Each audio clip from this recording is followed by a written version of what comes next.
વડોદરામાં સાંજે ગાજવીજ સાથે વરસાદ. દિવસભર બફારા બાદ ગાજવીજ સાથે વરસાદ થયો છે.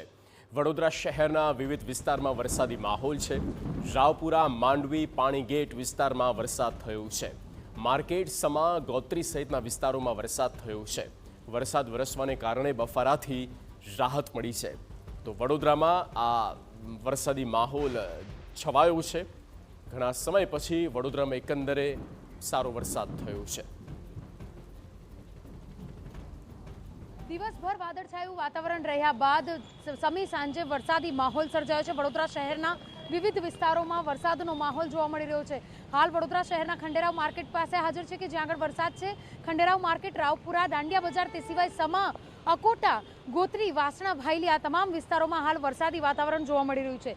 છેલ્લા ઘણા દિવસથી વરસાદની આગાહી વચ્ચે આજે જ્યારે વરસાદ વરસી રહ્યો છે ત્યારે છેલ્લા ઘણા દિવસથી જે બાફનો અનુભવ થતો હતો, બફારાથી લોકો ત્રસ્ત થઈ ગયા હતા, તેમાંથી તેઓને રાહત મળી રહી છે. મહત્વનું છે કે હવામાન વિભાગ દ્વારા હજુ પણ આગામી 5 દિવસ માટે સામાન્યથી હળવા મધ્યમ વરસાદની આગાહી વડોદરા માટે કરવામાં આવી છે. ત્યારે વડોદરા શહેરમાં હાલ વરસાદી માહોલ જોવા મળી રહ્યો છે અને બફારાથી રાહત મળી અને ઠંડકનો અહેસાસ પણ નાગરિકોને થઈ રહ્યો છે. કેમેરા પર્સન રોહિત ગોયલ સાથે અંજલિ ઓઝા, TV9 વડોદરા.